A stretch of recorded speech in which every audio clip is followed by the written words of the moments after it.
Graduating from school is a big milestone, and it's natural to make some mistakes. But don't bother, I'm here to guide you navigate through these mistakes people make after graduations so that you could better avoid them, to better your lifestyle and to be on your feet, to break those financial challenges immediately after graduation. So don't go anywhere, stay tuned in this video. The first is neglecting to create a post-graduation plan. Yes, you neglect to post what you do after graduation. Is when I graduate from school, what's the first thing am I going to be doing? Am I going to further my education, maybe for my master's or my PhD? Or am I going to be starting a job? Or what am I going to be traveling? What is my next step after graduation? Neglecting to set your standards and to set your roadmap immediately after graduation, that is the first step. That is the first mistake. You already need to put in that blueprint of what you ought to do after graduation. Immediately you are just leaving that graduation, you should know you're entering into the job market, or you're continuing your education, or you're traveling out, or you want to do some start up some business for yourself. So before graduating, 3 to 4 months before your graduation, start making those plans. Yes, because it will really help you in order to master where you're going to. The second is understanding the power of networking. Understanding the power of networking, getting to know professionals, getting to build your circle, those who are around you, those who could empower you and bring you into that domain in which you already are. Maybe they are professors who are already in that domain, maybe they are citizens or some professional personnel of your same field. Do not be shy to create connections. Create connections, get to know them, get to relate with them, get help from them, get orientation from them, from professionals. Seek professional advice. What, with my field of studies, what can I become after? What are the jobs that are suitable for me? How can you help me? How can you do that?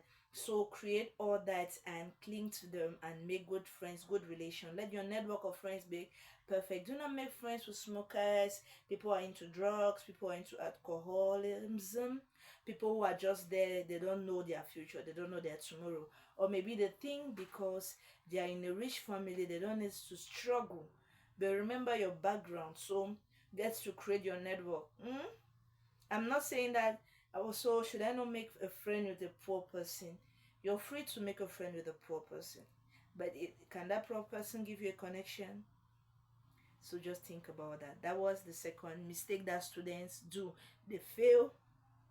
They fail to make these connections. They fail. It's after school they say, if I had known, I would have met this lecturer. If I had known these people who came for a seminar, I would have encountered one and tabled out my problems. So please avoid this mistake. The third is stop procrastinating about job hunting. Stop procrastinating about job hunting. It's not saying I'm going to look for a job. What's a job that I cannot have? I'm going to apply. I'm going to have a job. I'm going to. But you're not putting yourself into that opportunities to look for the opportunities to actually start applying. You're just procrastinating. Stop procrastinating. Stop procrastinating. What you have to do it now. This is the time. Do not procrastinate. Do not only remain at that level. Procrastination brings about limitations. Yes, you get me right. Procrastination leads to limitations. The fourth mistake students do is failing to adapt to the job market. You ought to adapt to that job market. Educational studies is not enough. Go into professional training, adapt to the market. If the market requires that you have a certain skills, develop and build that skills in order to have that job you're required for. The job market will never go below its standards in order to require you to work with them. You are the ones to meet their standard and get employed with them. So stop, adapt. If the world market right now needs that you should be vast with the AI skills in order to be employed, hi there, get to know AI skills. If in that you need to do freelancing in order to have this job, acquire the skills of and lancing. If it requires that you should be bilingual, learn how to be bilingual. The job market is not friendly at all. It's not a friendly environment. You ought to adapt and improve on your standard. If you want be and study the way you want to be addressed and commanded to avoid it. The seed mistake is avoiding self-care. Yes, avoiding self-care. You don't take care of yourself. You are just drained mentally, physically looking for a job. It's not easy when you're job hunting. You get to move from one town to another. The worst is when you get there and you apply and everything. You go to the interview, you see hundreds of persons. You're asking yourself, who sent me here? It's evident, will I be able to get the job? So avoid draining yourself mentally. Avoid draining yourself physically, okay? I know it's not easy out there, but don't drain yourself too much.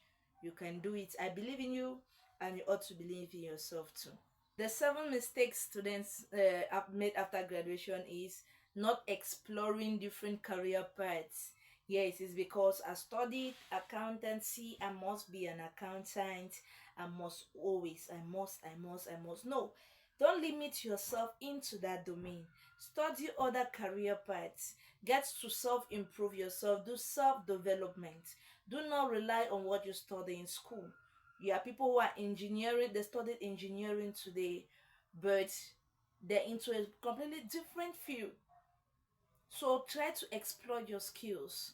Try to outdo yourself. Is that okay? Try to taste other career paths. Try to evaluate them and see that which suits you and that which you could easily relate to it. You might be leaving from accountancy to banking, or maybe from an accountant to just a consultant. There are different fields. Open yourself to opportunities, and opportunities will find you. The eighth mistake is overlooking the importance of building a personal brand. A personal brand is what you want to be identified with. Do you want to be identified as that most intelligent student who can teach anyone? Do you want to be identified as somebody who is skilled in this domain? Create a path for yourself, something everybody can identify and relate with you. Create a name for yourself, a name people can easily identify with, a name people can easily relate with you. So you know you do, just try all these tips. Is that all right? Try all these tips. Brand yourself. In fact, develop yourself. Make the way you want, or do the way you want people to address you. Outdo yourself if it determines you outdo yourself in order to stand out. Remember, in a class of 100, people differentiate the first from the hundreds. So stand out. The ninth mistake students make after graduation is the neglect to seek guidance. Maybe career counselors, people who are professionals. Just seek guidance, either from your parents, somebody who's already in the field. Maybe you know a banker somewhere, you know an accountant somewhere, you know an engineer. Seek guidance. How did they get there? What does it necessitate for me to arrive at this level? Get to build yourself, get to seek those guidance from them, because they are talking from the field of experience. They are talking from the mother of experience. So do not relent your effort. Try all this. The last but not the least is celebrating achievements. Yes, it might be very difficult after graduations to secure a job and to self-develop yourself and to be that confident person you were in school. So celebrate. The last is celebrate those achievements, no matter how they are small. If you have your first $100, celebrate. If you get your first $1,000, celebrate. Celebrate all those small achievements, because actually that is the pathway of greatness. So this has been Finance with Magdalene, giving you tips on how to better your financial life, both for students and for professionals. Until then, it's been your host, Finance with Magdalene. See you in our next video.